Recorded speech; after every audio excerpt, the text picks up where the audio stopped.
우리 두 구절 같이 합독하도록 하겠습니다. 만약 자녀이면 또한 상속자 곧 하나님의 상속자요 그리스도와 함께하는 공동 상속자니 그러면 우리가 그와 함께 영광을 받기 위하여 고난도 함께 받아야 할 것이니라. 생각건대 현재의 고난은 장차 우리에게 나타날 영광과 좋게 비교할 수 없도다. 아멘. 말씀 그대로입니다. 우리가 주님과 함께 영광을 받게 될 그날이 있습니다. 그러나 그 영광을 받기 위해서 과정은 주님의 걸어가신 고난이라고 말씀하셨습니다. 영광만 받는 그리스도인의 삶은 없습니다.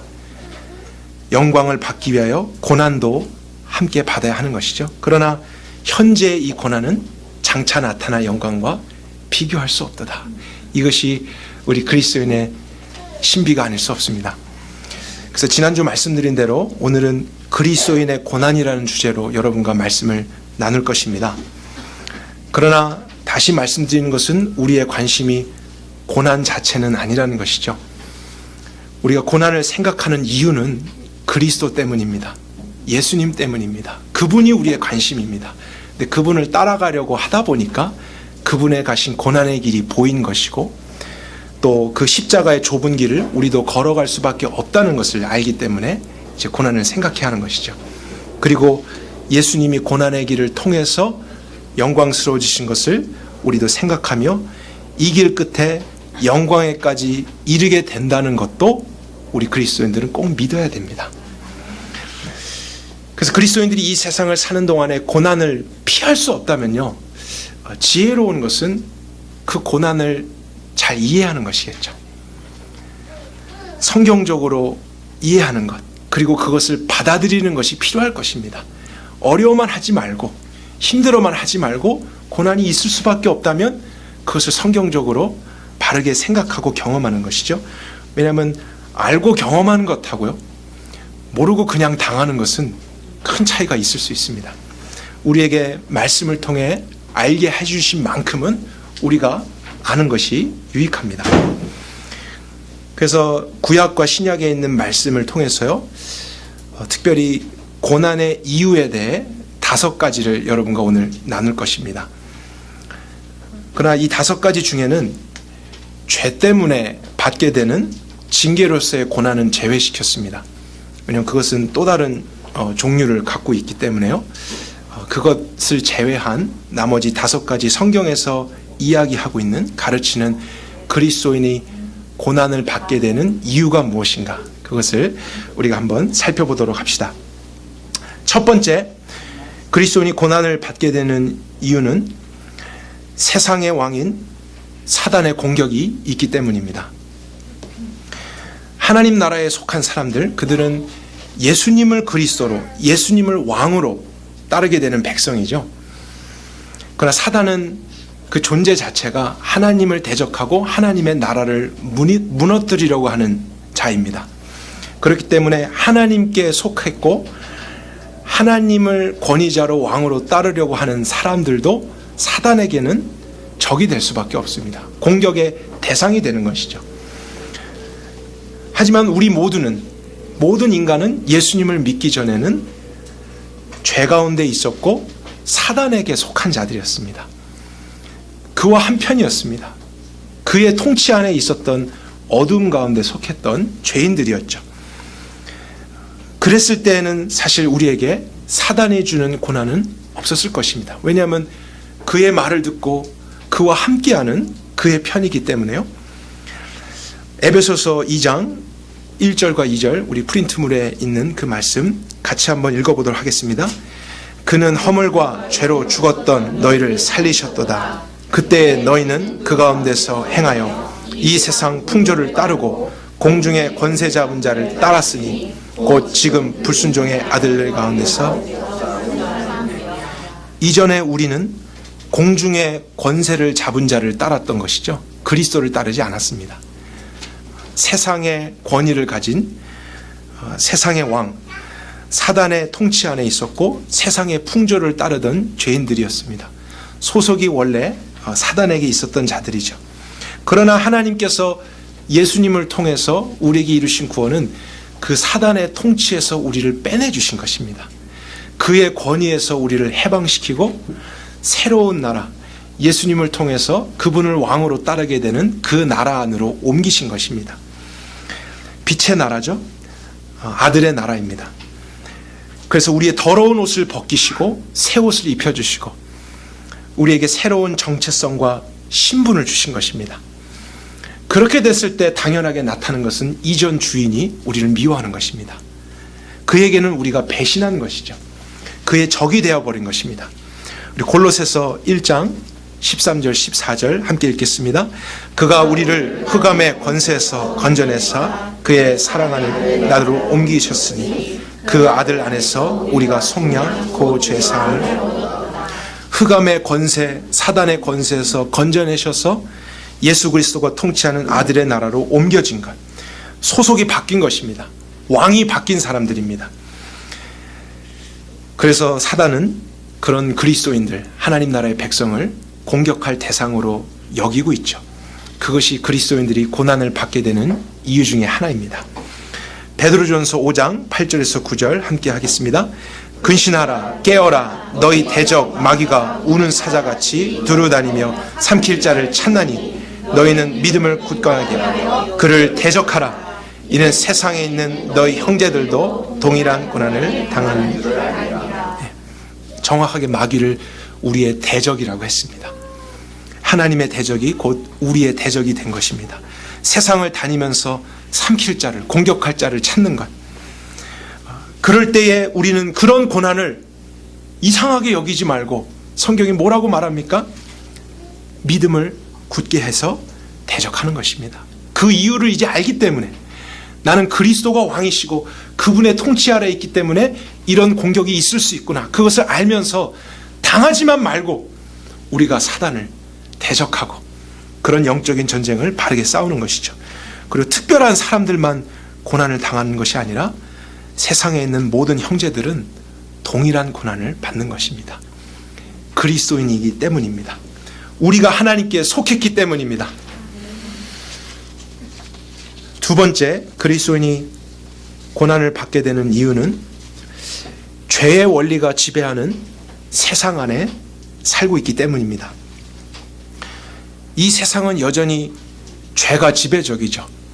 그래서 믿지 않는 사람들이 주를 이루며 살고 있고 하나님 없는 문화를 형성했습니다. 세상은 여전히 어둡습니다. 하나님의 말씀이 기준이 아니라 자기의 생각과 소견에 옳은 대로 살아가는 것이 이 세상의 원리입니다. 그런 원리가 주류인 이 세상 안에 그리스도인이 존재하기 때문에 우리는 고난을 당할 수밖에 없습니다. 세상 사람들은 다른 신을 섬기고 있고 다른 왕을 숭배하고 있지 않습니까? 그래서 그들의 가치관과 우리의 가치관이 충돌할 수밖에 없습니다. 부딪힐 수밖에 없습니다. 그들이 다 이쪽으로 가는데 우리는 거슬러 올라가야 되는 일이 있기 때문에 저항을 느낄 수밖에 없는 것이죠. 우리는 무엇을 하든지 하나님 중심으로 하려고 합니다. 신본주의죠. 그러나 세상 사람들은 하나님을 인정하지 않고 믿지 않기 때문에 사람 중심입니다. 인본주의입니다. 나 중심. 그러한 모습으로 살아가죠. 그러니까 이 가치관이 만나게 될 때 어려움과 또 고난과 어쩌면 핍박과 미움이 있을 수밖에 없는 것이 그리스도인의 삶의 일부입니다. 피할 수가 없습니다. 우리는 영적이고 영원한 것을 더 중요하게 여깁니다. 왜냐하면 하나님의 말씀이 그것을 가르쳤기 때문이죠. 우리의 생각대로 살려고 하지 않고 영원한 것을 중요하게 여기며 살려고 합니다. 그러나 세상 사람들은 하나님의 말씀을 기준 삼지 않기 때문에 현세적이고 육적인 것을 중요하게 여기죠. 그러니까 그러한 사람들을 만나게 되고 그들과 교제하게 되고 그들과 어떤 펠로십을 갖게 될 때 충돌이 일어날 수밖에 없습니다. 믿는 사람들이 세상 가운데서 하나님 나라의 가치관과 원리를 실현하고자 할 때 그것을 반대하는 죄가 여전히 지배하는 세상 가운데 있는 그리스도인들, 저항과 고통과 핍박과 미움, 조롱과 멸시를 당할 수밖에 없는 것입니다. 요한복음 15장 18절에서 19절 함께 읽겠습니다. 세상이 너희를 미워하면 너희보다 먼저 나를 미워한 줄 알라. 너희가 세상에 속하였으면 세상이 자기 것을 사랑할 것이다. 너희는 세상에 속한 자가 아니라 도리어 내가 너희를 세상에서 택하였기 때문에 세상이 너희를 미워한다. 우리가 세상의 가치관과 속해서 함께 흘러가고 있다면 고난이 없을 수 있습니다. 그러나 우리는 세상에 속하지 않고 하나님 나라에 속했기 때문에, 새로운 가치관을 따르기 때문에 세상이 어떻게 한다고요? 너희를 미워하느니라. 그것이 미움의 이유입니다. 그것이 고난의 이유입니다. 우리가 다르기 때문입니다.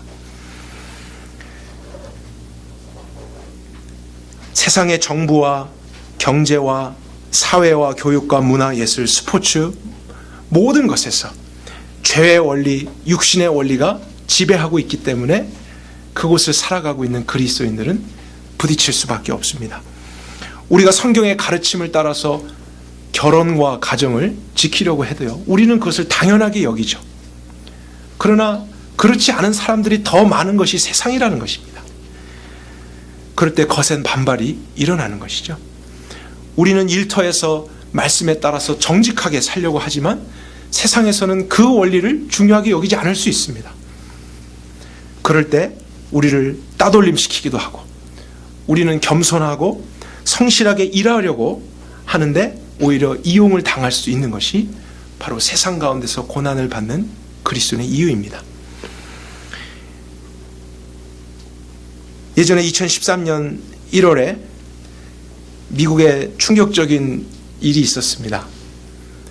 오바마 정부가 들어서고 이제 오바마 케어가 시행되면서 규모가 있는 대기업들에게 건강보험을 의무적으로 시행하도록 했습니다. 그런데 그 보험의 내용 중에 하나가 무엇이었냐면, 자기의 회사 안에서 낙태를 하기 위한 원하는 사람들에게 그 모든 비용을 의무적으로 제공해 주라는 내용이었습니다. 정부는 이제 낙태를 권장하는 것이죠. 그러나 세상 안에 있는 기업인들이라 해도 그리스도인들은 그것이 하나님의 말씀과 맞지 않을 때 하나님 나라의 가치관을 지키려고 합니다. 그래서 몇몇 기업들이 그러한 법이 있음에도 알고도 신앙의 양심을 지키려고 했습니다. 그러자 세상이 당신들은 참 좋은 마음을 가지고 있군요 하고 칭찬해 줬을까요? 오히려 미워했겠죠. 그럴 줄 알고 뭔가를 준비했겠죠. 그래서 법원이 벌금형을 내렸을 때 하비랍이라고 하는 스토어가 하루에 130만 달러의 벌금을 내게 됐습니다. 하루에. 두 번째 날까지 바꾸지 않으면 260만 달러로 불어나는 것입니다. 그 말은 비즈니스를 하지 말라는 뜻입니다. 이 법에 순종하지 않고 이 세상의 흐름을 따르지 않고자 하거든 너희들은 존재하지 말아라. 이러한 물리적인 핍박이 그리스도인의 삶 속에 있을 수 있다는 것입니다. 그럴 때 우리는 이상하게 여기지 말고 놀라지 말고 그것을 이해해야 됩니다. 우리가 세상 안에 있구나. 세상엔 이런 사람들이 있는 것이 당연한 것이구나. 그래서 오히려 우리의 정체성을 지키려고 하고 또 지혜롭게 싸우려고 하는 그런 자세가 있어야 한다는 것이죠. 그러나 그리스도인들은 그런 세상의 핍박과 고난이 싫어서 혼자 산속에 숨어서 지내서도 안 되는 존재들입니다. 그러면 얼마나 좋을까요? 우리를 괴롭게 하고 부딪히는 이 세상 떠나서 그냥 산속에서 혼자 믿음만 지키면서 살면은 고난도 없지 않겠습니까? 그러나 우리 그리스도인들은 의도적으로 이런 세상 가운데 남겨진 자들입니다. 그런 고난이 있음을 아시고도 하나님은 우리가 그 고난을 통해서 이 진리의 빛을 비추기 위해 남겨두신 것이죠.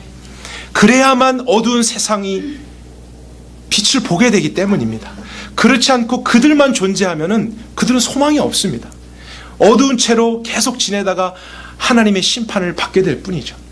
죽음이 다스리는 곳에 생명의 원리를 따라서 살아가는 그리스도인들이 있을 때 그들의 말과 행동과 다름을 통해서 세상은 다른 나라를 보게 되는 것입니다. 구원을 알게 되는 것입니다. 그것이 우리를 세상 가운데 남겨두신 하나님의 뜻입니다. 마태복음 5장 13절에서 16절 함께 읽겠습니다. 너희는 세상의 소금이니 소금이 만일 그 맛을 잃으면 무엇으로 짜게 하리요? 후에는 아무 쓸데없이 다만 밖에 버려져 사람에게 밟힐 뿐이니라. 너희는 세상의 빛이라. 산 위에 있는 동네가 숨겨지지 못할 것이요 사람이 등불을 켜서 말 아래 두지 아니하고 등경 위에 두나니 이러므로 집안 모든 사람에게 비치느니라. 이같이 너희 빛이 사람 앞에 비치게 하여 그들로 너희 착한 행실을 보고 하늘에 계신 너희 아버지께 영광을 돌리게 하라. 마지막 부분만 다시 볼까요? 너희는 세상의 빛이라 하시고 너희의 빛이 사람 앞에 비치게 하여. 이 말은 우리가 이런 세상에 고난이 있다고 숨지 말라는 것입니다. 의도적으로 빛을 비추도록 남겨두셨기 때문에 그 역할을 감당해야 하는 것이죠. 근데 이 빛이 무엇이냐면 너희의 착한 행실이라 그랬습니다. 착한 행실이라고 하는 것이 그냥 어떤 착한 행동 이런 의미가 아니라 영어로는 good works라고 되어 있습니다. 선행입니다. 근데 이 선이라고 하는 것은 말씀의 원리를 따르는 선이죠. 하나님의 기준을 지키는 선입니다. 세상이 이야기하는 선 말고요. 하나님의 말씀을 따라서 살아가는 그분의 백성이기 때문에 그 기준과 세상의 법 사이에서 그 기준을 택하는 다름, 그 선을 지키려고 할 때 세상은 빛을 본다는 것입니다. 자기들 안에서는 일어날 수 없는 일들을 보는 것이죠. 자기들은 하지 못할 말과 행동들을 하는 그리스도인들을 보면서 핍박하고 미워하고 증오하고 손해를 끼치는 행동들을 하지만 그러는 순간에 그들도 하나님을 알게 될 수 있고 또 어느 날 생각하게 될 수도 있다는 것입니다. 나는 내 안에 있는 것은 어둠이 아닌가, 죄가 아닌가. 그리스도인들의 고난을 통해서 그들이 이런 빛을 보는 것이죠. 우리도 그들이 성경의 가치관을 지키지 않는다고 똑같이 법으로 그들을 무력으로 굴복시키는 것이 아니라 고난을 통해서 우리의 희생을 통해서 그들이 하나님을 보게 하는 것입니다. 사실 우리가 세상이었을 때요, 내가 아직 어둠이었을 때 우리를 위해서 고난을 받으시면서 먼저 빛을 비추어 주신 분이 계셨습니다. 그분이 누구시죠? 예수님이죠. 그러니까 예수님도 이 세상에 죄의 원리가 있는 곳에 오셨기 때문에 고난을 받으실 수밖에 없었던 것입니다. 그것을 피하셨다면 우리에게 빛이 안 왔었겠죠. 우리도 그런 은혜를 먼저 받은 사람들입니다. 그분이 먼저 선행을, 하나님의 말씀에 따른 의와 진리를 가르쳐 주시지 않았더라면 우린 여전히 어두웠을 것이고 여전히 죄의 지배를 받으며 세상과 함께 흘러가다가 멸망을 당했을 것입니다. 그러니 이제 그런 은혜를 받은 자들, 고난받은 왕을 통해서 구원의 길을 들어선 자들, 그들에게 요구된 것은 이 세상 가운데 고난이 있어도 빛을 비추는 삶입니다. 그렇기 때문에 우리에게 고난이 있다는 것을 여러분들이 꼭 이해하실 수 있기를 바랍니다. 세 번째, 우리 그리스도인들이 고난을 받는 이유는 타락한 육신을 가지고 있기 때문입니다. 우리는 하나님의 은혜로 새로운 가치관을 가지게 되었고 우리의 마음이 변했죠. 믿음이 생겼습니다. 그런데 그 마음과 믿음, 우리의 중심이 실현되고 행동으로 나타나기까지는 반드시 우리의 육체를 거쳐야 됩니다. 근데 우리의 육체는 여전히 부모로부터 받게 된 죄에 쉽게 노출되고 영향을 받는 타락한 육체입니다. 그래서 이 세상을 사는 날 동안 이 썩어질 몸을 입고 있기 때문에 우리의 마음은 그런 선을 원하고 하나님의 뜻대로 살고 싶은데 우리의 육신이 그것을 끌어당길 때가 있습니다. 그때 우리가 느끼는 것이 무엇이냐면 고난입니다. 고통입니다. 갈등입니다. 충돌이 일어나는 것입니다. 그리스도인이기 때문에 이런 것을 느끼는 것입니다.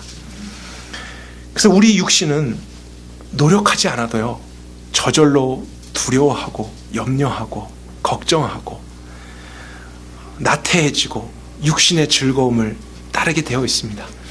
그래서 성경을 보면 참 그것이 진리라는 것이 느껴지잖아요. 성경에 기뻐하라는 명령은 있지만 슬퍼하라는 명령은 없습니다. 왜 없겠습니까? 우리는 명령하지 않아도 가만히 놔두면 저절로 슬퍼합니다. 저절로 좌절할 그러한 죄성에 쉽게 치우치는 육신을 입고 있기 때문에 기쁨은 명령을 해야 됩니다. 즐거움은 명령을 해야 됩니다. 그리고 두려워하지 말라, 걱정하지 말라, 이런 명령은 참 많은데요. 두려워해라, 걱정해라, 이런 명령은 없습니다. 없어도 우리는 체질적으로 두려워하기 때문에, 걱정하기 때문에. 저와 여러분은 염려가 체질인 사람들입니다.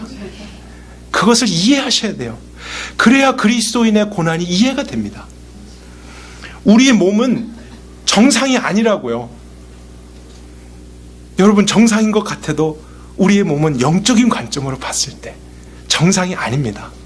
죄에 더 민감하게 반응하는 그런 육체입니다. 영적인 것을 싫어하는 본성을 가진 육체입니다.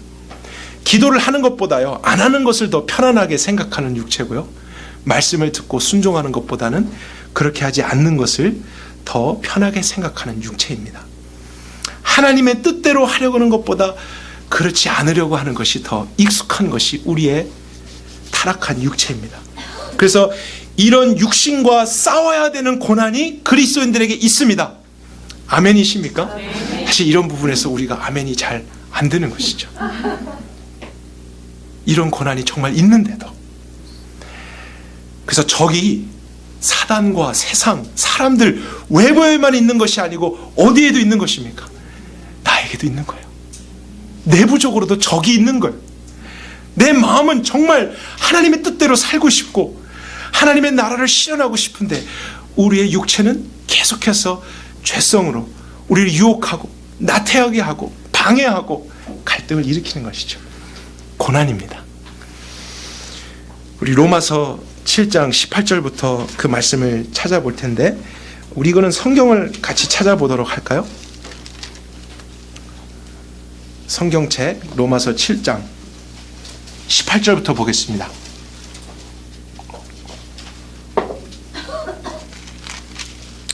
천천히 같이 한번 읽어보겠습니다. 18절부터 내 속 곧 내 육신에 선한 것이 거하지 아니하는 줄을 내가 아나니 원함은 내게 있으나 선을 행하는 것은 내게서 찾을 수 없도다. 내가 원하는 바 선은 행치 아니하고 도리어 원치 아니한 바 악은 행하는도다. 만일 내가 원치 아니하는 그것을 행하면 이를 행하는 자는 내가 아니요 오직 내 속에 거하는. 여기까지 잠깐 보겠습니다. 지금 사도 바울이 나라고 하는 주어를 사용해서 두 가지를 이야기합니다. 하나님의 은혜로 거듭나고 하나님의 백성이 된 내면에 내가 있습니다. 그러나 또 다른 나는 무엇이냐면 여전히 내 피부로 느껴지는 이 육체의 나입니다. 그래서 사실 어떻게 보면 둘 다 나입니다. 영과 육을 그렇게 분리해서 쉽게 생각할 수 없습니다. 어쩌면 그것이 하나로 굉장히 서로 영향을 주고받고 있는 것이죠. 그래서 또 다른 나는 거듭나서 선을 행하고 싶지만 다른 곳에 있는 나는 악을 행하고 싶어하고 그것을 반대하는 것이죠. 그럴 때 이를 행하는 것은 내가 아니고 내 속에 육신에 거하는 죄니라. 21절부터 다시 보겠습니다. 그러므로 내가 한 법을 깨달았나니 곧 선을 행하길 원하는 나에게 악이 함께 있는 것이로다. 내가 내 속사람으로는 하나님의 법을 즐거워하되 내 지체 속에서 다른 법이 내 마음의 법과 싸워 내 지체 속에 있는 죄의 법 아래로 나를 사로잡아 오는 것을 보는도다. 아, 나는 곤고한 사람이라 누가 이 사망의 몸에서 나를 건져내랴. 23절에도 지체 속에, 몸 속에 있는 다른 법이라고 했죠. 죄의 법입니다. 육신의 법. 그래서 마지막 24절에 탄성을 자아내죠. 나는 곤고한 사람이다. 고난이 있다. 근데 그 고난의 이유를 자세히 보십시오. 이 사망에서 누가 나를 건져내냐 이렇게 말하고 있지 않아요. 사망이 문제가 아니고 사망의 몸입니다. 죽음의 원리와 죄의 법에 사로잡혀 있는 이 썩어버릴 육신에서 누가 나를 건져낼까? 이 육신과 내 안에 있는 진짜 내가 싸우게 되는 일이 있는 것, 그리스도인이라면 당연한 것입니다. 사실 이러한 갈등과 고난이 없다면 그 사람은 거듭나지 않은 것입니다. 그래서 그리스도인의 고난의 이유, 우리가 여전히 썩어질 타락한 육체를 가지고 있기 때문입니다. 언제까지 이것을 우리는 경험할까요? 이 육신의 장막을 벗을 때까지입니다. 새로운 육체를 주님으로부터 입게 될 때까지. 그러니까 사실 우리는 그 소망이 필요합니다. 예수님이 부활하신 그 완전한 몸을 우리에게 주시겠다고 약속하셨습니다. 그 육체는 우리의 마음에서 하나님의 법을 지키고 싶어하는 것을 그대로 실현할 수 있는 육체입니다. 얼마나 좋은 것입니까? 그러나 그날이 오기 전까지 지금의 이 육체를 입고 우리가 살아가기 때문에 고난이 있다면 여러분, 고난은 피해갈 수 없는 것입니다. 고난을 싫어하고 무서워하고 도망가려고만 하지 말고 직면해야 됩니다. 이런 육신이 있는 것이구나. 나를 끌어당기고 있는 것이구나. 내 마음의 법과 싸우는 또 다른 법이 있구나. 이 사망의 몸에서 누가 나를 건져낼고 고난이구나. 그렇게 외치고 있지만 제가 성경을 통해서 이 구절 찾길 원했던 것은 그렇기 때문에 우리가 육체에게 져서 늘 마음에 있는 그 선을 행하지 못한다. 이렇게 결말이 나는 것이 아니라요. 사실 바울은 그 답을 알고 로마서를 쓰고 있었습니다. 그래서 7장 마지막 절에 보게 되면 25절에 그러한 고백을 하고 난 후에 예수 그리스도 우리 주님으로 말미암아 하나님께 감사하리로다. 왜냐하면 그 고난이 있음을 알지만 고난을 해결할 방법도 주님이 주셨기 때문에 그는 감사를 하고 그 다음에 8장으로 넘어가죠. 그래서 8장에 있는 내용이 무엇이냐면 우리의 이 육신 안에 오신 성령님이십니다. 그래서 성령의 권능으로 우리를 끌어당기는 죄의 법이 육신 안에 있지만 어떻게 그럼에도 불구하고 하나님께 순종할 수 있는가, 그것을 이길 수 있는가, 이 원리까지도 사실 그리스도인들에게 허락되어진 것입니다. 오늘 이 부분을 나누는 시간은 아니지만 나중에 기회가 되면 이런 부분도 여러분과 자세히 나누길 원합니다. 그래서 예를 들면 8장 13절 같은 거 볼까요? 너희가 육신대로 살면 죽을 것이로되. 왜냐하면 육신은 죄성이 있기 때문에 그냥 죄 가운데 살면 안 되는 것이죠. 그럼에도 불구하고 성령으로서 몸의 행실을 죽이면 살 수 있다. 성령의 권능으로서 그 일이 가능하다는 것입니다. 그래서 그 원리를 따라서 우리가 성령의 인도함을 받아서 살게 되면은 우리를 저항하고 고난을 주게 되는 육신의 법이 있어도 이 땅에서부터 하나님의 말씀에 순종하고 승리를 경험할 수 있고 결국에는 이제 완전한 몸을 입으면서 거기에서부터도 해방이 되게 되는 그러한 구원이 약속된 것입니다. 그래서 여러분, 그리스도인이라면 이런 육체와 싸우게 되는 고난이 있다는 것을 아시고 성경적으로 잘 싸우시는 참된 그리스도인들이 되시기를 바랍니다. 네 번째, 우리 그리스도인이 고난을 받게 되는 이유는 하나님께서 고난을 통해서 믿음의 훈련을 주실 때가 있기 때문입니다. 어떻게 보면 이것은 앞에 있는 세 가지와 다른 종류의 원인입니다. 앞에 것들은 부정적인 원인이죠. 사단의 공격, 세상에 있기 때문에 또 육신의 죄성 때문에. 그러나 네 번째 이 원인은 긍정적인 원인입니다. 하나님이 믿는 자들의 믿음을 더 견고히 하시려고, 의로운 자를 더 의롭게 하시려고, 깨끗함을 입은 자들을 더 깨끗하게 하시려고 고난을 사용하실 때가 있습니다. 이것은 죄에 대한 징계와 다른 것입니다. 우리를 성숙해 하기 위한 어려움이고 고난이라는 도구가 사용되는 것이죠. 구약에서부터 그런 말씀들이 있는데 신명기 8장 2절에서 6절, 이것은 제가 대표해서 읽겠습니다. 여러분이 눈으로 말씀을 따라오셨으면 좋겠습니다. 신명기 8장 2절입니다. 당신들이 광야를 지나온 40년 동안 주 당신들의 하나님이 당신들을 어떻게 인도하셨는지를 기억하십시오. 그렇게 오랫동안 당신들을 광야에 머물게 하신 것은 당신들을 단련시키시고 시험하셔서 당신들이 하나님의 계명을 지키는지 안 지키는지 당신들의 마음속을 알아보려는 것이었습니다. 하나님이 절대로 이스라엘 백성을 미워해서 광야의 길을 걷게 하신 것이 아니라는 것입니다. 그들을 사랑하고 그들을 단련시키고 훈련하고 성장케 하기 위해서 광야로 인도하셨다는 것을 이야기하고 있고요. 주님께서 당신들을 낮추시고 굶기시다가 당신들도 알지 못하고 당신들의 조상도 알지 못하는 만나를 먹이셨는데 이것은 사람이 먹는 것으로만 사는 것이 아니라 주님의 입에서 나오는 모든 말씀으로 산다는 것을 당신들에게 알려주시려는 것이었습니다. 지난 40년 동안 당신들의 몸에 걸친 옷이 헤어진 일이 없고 발이 부르튼 일도 없었습니다. 당신들은 사람이 자기 자녀를 훈련시키듯이 주 당신들의 하나님도 당신들을 훈련시킨다는 것을 마음속에 새겨두십시오. 당신들은 주 당신들의 하나님의 명령을 잘 지키고 그의 길을 따라가며 그를 경외하십시오. 어려움과 고난이 없을 때 우리는 우리 자신을 정직하게 알지 못할 수 있습니다.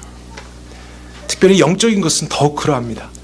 우리가 믿음에 대해서 가지고 있는 지식이나 믿음에 대해서 말을 할 줄 아는 것을 믿음이 있다라고 착각할 때도 있습니다. 우리 모두에게 그런 일이 있습니다.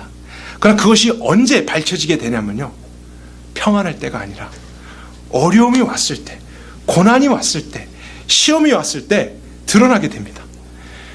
그 시험을 만나게 될 때 내가 생각보다 믿음이 없구나, 이런 것을 깨닫게 됩니다.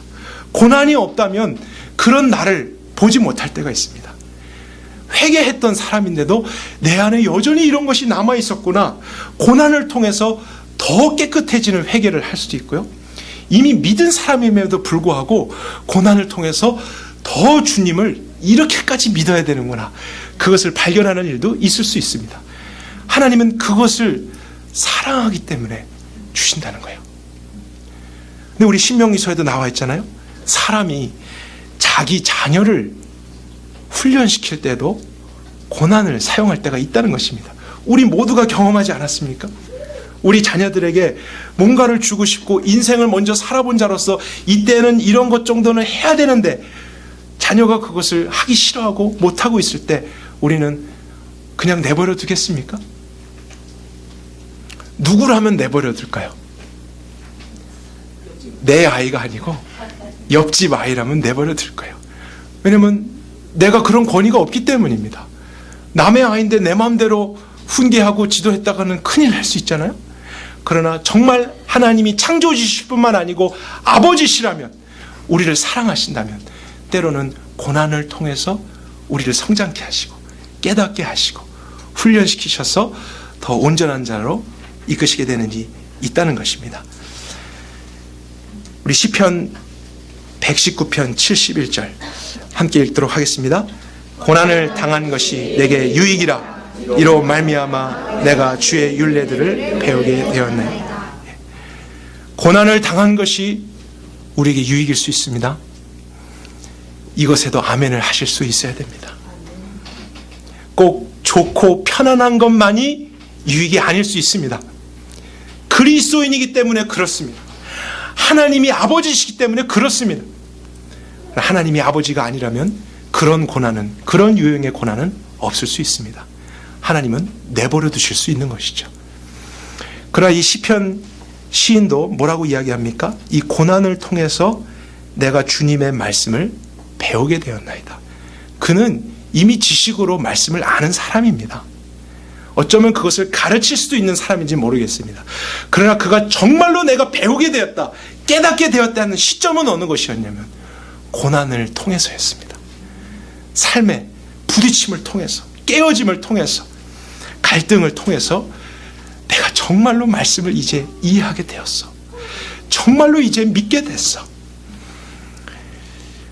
하나님이 우리를 그렇게 인도하실 수 있다는 것을 우리가 이해해야 됩니다. 베드로전서 1장 6절 7절도 같이 읽겠습니다. 그러므로 여러분들이 지금 잠시 동안 여러 가지 시련 속에서 어쩔 수 없이 슬픔을 당하게 되었다 하더라도 기뻐하십시오. 하나님께서는 여러분의 믿음을 단련하셔서 불러 단련하지만 결국 없어지고 마는 금보다 더 귀한 것이 되게 하시며 예수 그리스도께서 나타내실 때에 여러분에게 칭찬과 영광과 존귀를 시련, 슬픔, 어려운 일이 있어도 기뻐하십시오. 이게 어떻게 됩니까? 그리스도의 고난을 이해하지 못하면 할 수 없습니다. 그러나 그것이 가능한 것은 하나님이 우리의 믿음을, 나의 믿음을 단련하고 계시다는 것을 알게 될 때 고난이라 할지라도 우린 기뻐할 수 있고 또 소화할 수 있는 것입니다. 하나님의 의도는 불과 같은 그런 시험이 있어도 결국에는 없어지고 마는 금보다도 더 귀하게 우리를 더 정련시키시고 더 온전하게 하셔서 영광스럽게 하시려고, 존귀케 하시려고 하나님 아버지께서 이렇게 하실 때가 있다는 것, 우리가 꼭 이해하고 믿고 따를 수 있기를 바랍니다. 다섯 번째입니다. 그리스도인이 고난을 받게 되는 또 다른 이유. 근데 이 제목이 조금 혼란스럽죠. 이유를 알 수 없는 고난입니다. 그래서 앞에 네 가지들은 성경의 여러 사건들을 통해서 그 이유들이 정확하게 밝혀지고 있지만 성경의 다른 곳은 원인을 정확하게 알 수 없는 고난이 의외로 많다라는 것을 가르치고 있습니다. 그럼 우리는 그런 사실들도 받아들일 수 있어야 됩니다. 성경 안에 있는 내용이기 때문이죠. 이것이 사단이 주는 공격인지 내 육신의 죄성 때문에 당하는 그런 어려움인지 하나님이 주시는 훈련인지 이것을 정확하게 분별하기 어려울 때가 있습니다. 아니면 복합적인 이유가 있을 때도 있습니다. 그러나 그리스도인들은 그 이유를 다 알지 못한다 하더라도 올바른 선택을 하기만 하면은 고난을 이겨낼 수 있습니다. 그리고 보여지는 것은 고난이었지만 그 올바른 선택 때문에 오히려 복을 받게 됩니다.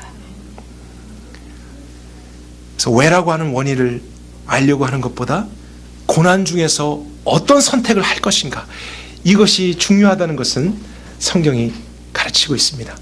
우리 고난하면 떠오르는 구약의 인물이 한 사람 있죠? 잘 알고 계시죠? 네. 오늘날 내가 욥과 같아 이렇게 생각하시는 분들 혹시 계십니까? 한번 잘 생각해 보세요. 욥은 하나님께 큰 칭찬을 받은 사람이었습니다. 이 세상에 욥과 같이 의로운 사람이 없다. 하나님이 정말로 자랑하실 정도로 하나님과의 바른 관계에 있었던 사람입니다. 그런데 그렇게 하나님께 속하게 되면 누가 공격한다고요? 사단이 공격합니다. 적이기 때문입니다. 그래서 사단이 찾아왔죠. 어떻게든지 욥을 정죄하려고, 어떻게든지 그를 참소하려고. 그래서 하나님께 내가 그를 시험하겠습니다, 이렇게 말을 했습니다. 그래서 스바 사람들이 공격했고 갈대아 사람들이 갑자기 습격해 왔습니다. 큰 폭풍을 만났습니다. 그래서 하루아침에 가족과 모든 재산을 잃어버리게 됐습니다. 근데 이런 것들은 세상에 살아가고 있기 때문에 받게 되는 또한 어려움들이죠. 죄를 짓는 많은 사람들에 의해서 우리는 그런 공격을 받을 수 있습니다.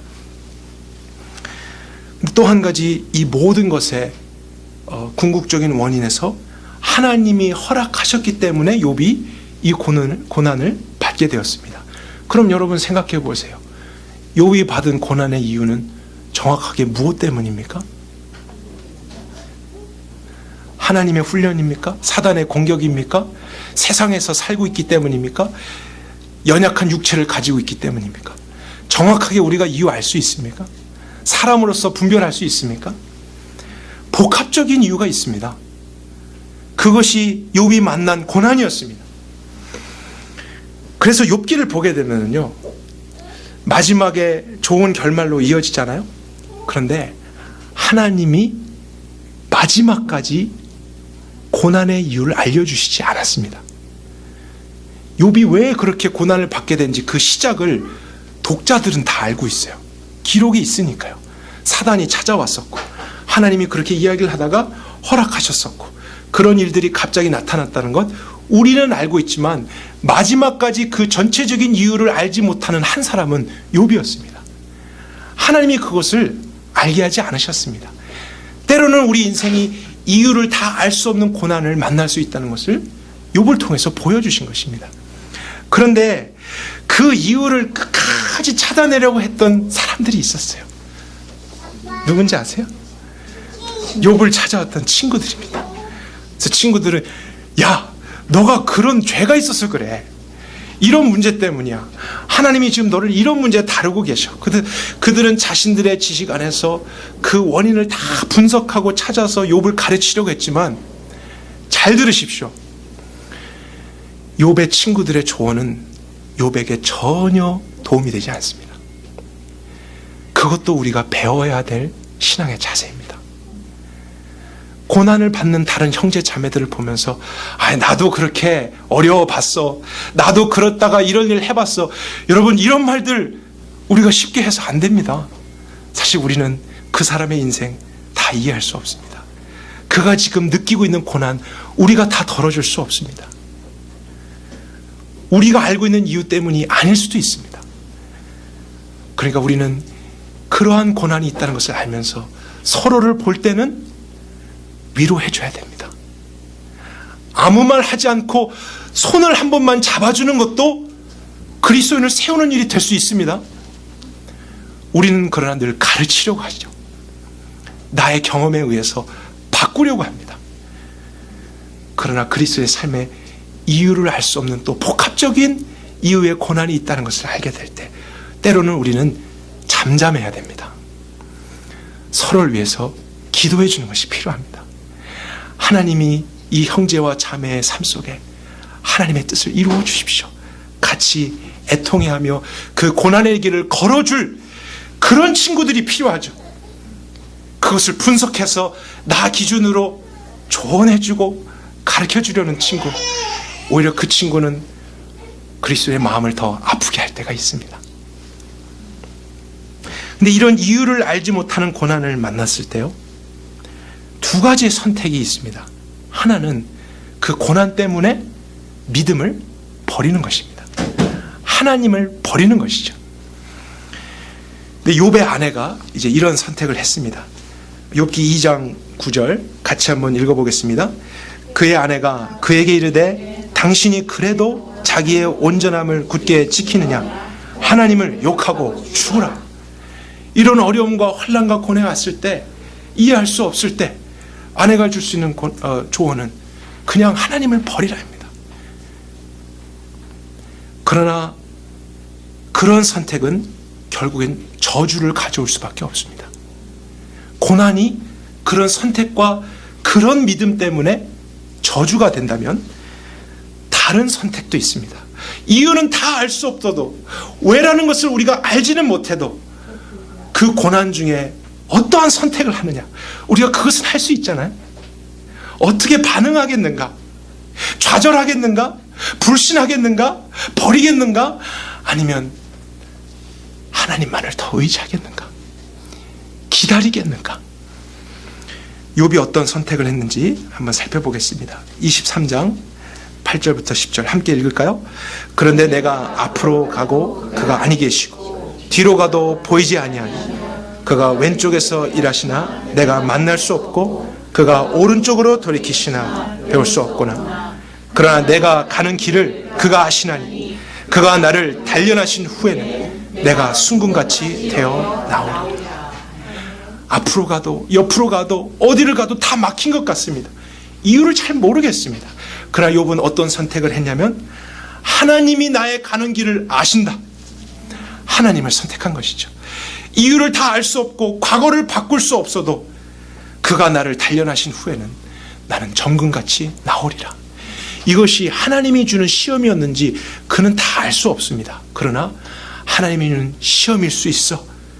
그렇게 선택하고 하나님을 신뢰하자. 하나님께 맡기자. 이랬을 때 그 고난은 결국에는 복이 되었습니다. 어떤 선택을 하느냐에 따라서 이렇게 나눠질 수 있습니다. 또 42장 5절에서 6절 같이 읽겠습니다. 내가 주께 대하여 귀로 듣기만 하였사오나 이제는 눈으로 주를 배웠나이다. 그러면 내가 스스로 거두어 드리고 티끌과 재가 안에서 이미 하나님을 너무나 잘 알고 의인이라 칭함을 받던 욥이잖아요. 근데 그가 고난 후에 무슨 고백합니까? 내가 이제 눈으로도 주님을 만났습니다. 믿은 사람이 더 믿게 된 것입니다. 이미 회개했던 사람이잖아요. 그러나 나는 주님 다시 회개합니다. 이런 선택을 한 것이죠. 내 죄 때문인지 사단의 공격인지 어떤 이유 때문인지 모르겠지만 나는 주님의 훈련으로 알고 이 길을 가겠어. 또 이 길 끝에서 내가 더 회개의 사람이 되고 더 믿음의 사람이 되고 더 온전케 될 것, 난 이 길을 선택해야겠어. 그럴 땐 이유를 알 수 없는 애매한 고난이라도 그리스도인은 복으로 바꿀 수 있는 그런 능력이 있다는 것이죠. 신약 성경은 이런 욥에 대해서 다음과 같이 설명해 주었습니다. 야고보서 5장 10절에서 11절 같이 읽겠습니다. 형제들아, 주의 이름으로 말한 선지자들을 고난과 오래 참음의 본으로 삼으라. 보라, 인내하는 자를 우리가 복되다 하나니 너희가 욥의 인내를 들었고 주께서 주신 결말을 보았거니와 주는 가장 자비하시고 긍휼히 여기시는 아멘이십니까? 주님은 자비로우십니다. 긍휼이 많으신 분입니다. 우리를 힘들게 하시고 우리에게 악으로 대하시는 분이 아니십니다. 그러나 이유를 알 수 없는 이 고난 앞에서 좌절을 선택하고 하나님을 버리고 인생을 저주하며 또다시 어둠 속으로 가기보다는 다 알 수 없어도 나는 그래도 주님을 선택하겠습니다. 나는 그래도 주님을 신뢰하겠습니다. 그런 자들에게 복되다, 성경이 그렇게 이야기하고 있고요. 이런 고난은 욥만 받는 것이 아니라는 것을 가르치는 것이죠. 많은 선지자들, 많은 이 길을 갔던 신앙의 사람들이 그러한 고난을 받았는데 저와 여러분들에게도 있다라는 사실입니다. 그런 고난이 있을 때 여기저기에서 이것 때문이야, 저것 때문이야, 이렇게 해야 돼, 저렇게 해야 돼, 다 도움이 되지 않는 말들로 인해서 더 고난을 받을 때, 그럴 때 우리가 싸우는 게 아니라요, 욥처럼 주님을 더 바라보십시오. 마지막 절 볼까요? 너희 중에 고난 당하는 자 있느냐? 기도할 것이요. 기도하는 것입니다. 사람과 의논하고 나누는 것 아닙니다. 하나님 앞에 서는 것입니다. 나의 가는 길 오직 그가 하시나니 그가 나를 단련하신 후에 나를 정금같이 나오게 하시리라. 주님, 나는 이 길을 선택하겠습니다. 그 길 끝에서 주님을 만날 것입니다. 우리 모두가 이렇게까지 고난을 이해해서 올바르게 길을 갈 수 있길 원합니다. 우리 한번 고난이 없는 그리스도의 삶을 상상해 볼까요? 여러분 한번 상상해 보세요. 고난이 없는 그리스도인의 삶, 어떻게 되면 고난이 없을 수 있을까요? 사단이 우리의 친구로 있으면 고난이 없겠죠. 우리를 도와주겠죠. 우리를 칭찬해 주겠죠. 또 세상 사람들의 그 원리를 따라서 나도 따라가고 있으면 저항을 느끼지 않겠죠. 오히려 그들에게 높임을 받겠죠. 우리가 육신에 있는 법대로 그냥 감정대로 살아가고 하고 싶은 대로 하고 있다면 그런 육신의 고난도 안 느끼겠죠. 또 하나님이 우리를 훈련시키시지 않으면 고난이 없겠죠. 그러면 하나님과 관계가 없는 것입니다. 사생아는 훈련이 없다 그랬습니다. 그러나 그 고난이 없을 때 정말로 넓고 편안하고 좋은 것 같은데 고난이 없지만 뭐도 없겠습니까? 사단과 친구고 세상의 원리대로 살아가고 있고 육신을 따라서만 살며 하나님과 관계없이 사는 인생, 그 결말은 뭐겠습니까? 구원이 없는 것입니다. 심판입니다. 우리 삶에 고난이 있다는 것, 반대로 이야기하면 구원을 받은 증거입니다. 내가 그리스도인이구나. 내가 주님께 속했구나. 우린 그것을 찾아낼 수 있어야 됩니다. 그래서 고난 중에도 기뻐할 수 있는 힘, 하나님의 말씀 외에는 없습니다. 이 원리 외에는 없습니다. 어떤 누구도 여러분 위로해 줄 수 없습니다. 그러나 주님께 기도하십시오. 주님을 찾으십시오. 오히려 고난을 복으로 바꾸는 올바른 선택을 하십시오. 그럴 때 이 세상이 감당치 못할 사람이 될 것입니다. 이 세상의 어둠이 여러분을 보고 있습니다. 그래서 여러분 안에 있는 그 다름을 보고, 그 빛을 보고, 그들도 하늘에 계신 아버지를 알게 되며 주님께로 나오게 되는 그런 은혜가 있을 것입니다. 비록 고난의 길이지만 그 길 끝에서 우리에게도 면류관을 씌워주실 그 영광의 주님을 함께 찬양합시다. 함께 기도하겠습니다. 하나님, 오늘도 우리 삶의 신비를 알게 하셔서 감사합니다. 신비라는 의미는 우리 인간의 지식으로는 다 이해할 수 없는 것이겠죠. 하나님, 그러나 다 이해할 수 없어도 진리로 여기며 마음으로 믿을 수 있기를 바랍니다. 우리 중에 한 사람도 예외 없이 고난을 받고 있습니다. 주님 아시잖아요. 그리스도인이기 때문에, 주님께 속했기 때문에, 이 세상 안에 여전히 있기 때문에, 육신을 입고 있기 때문에, 하나님이 사랑하시는 자이기 때문에 우리가 고난을 받고 있습니다. 그러나 고난을 통해서 우리는 영광에 이르게 될 것까지 믿습니다. 우린 주님을 따라가는 것이죠, 고난을 따르는 자들은 아닙니다. 우리 모든 형제 자매들 격려해 주시고 위로해 주십시오. 이 고난을 피하려고 하지 말고 바르게 대응하며 성경적으로 깨닫고 올바른 선택을 할 수 있도록 인도해 주옵소서. 그리고 서로가 고난을 받고 있을 때 욥의 친구들과 같은 조언을 함부로 하지 않겠습니다. 우리의 입술을 지키게 해 주십시오. 아무런 도움이 되지 않는 말들로 이미 고난받는 자에게 더 어려운 짐 지어주지 않게 해주십시오. 주님께 맡기고 함께 울고 함께 웃어주는 참 형제 자매들 되기를 원합니다. 같이 기도해 줄 수 있기를 원하고, 아무 말 하지 않아도 손 한번 잡아주며 같이 인내로 기다리게 되는 저희가 되기를 원합니다. 아버지, 당신의 자녀된 자들 오늘도 이 세상에서 보호하셔서 하나님의 뜻 가운데 온전히 세워주시옵소서. 하나님께 모든 존귀와 영광 찬송을 드리며 예수 그리스도의 이름으로 기도했습니다.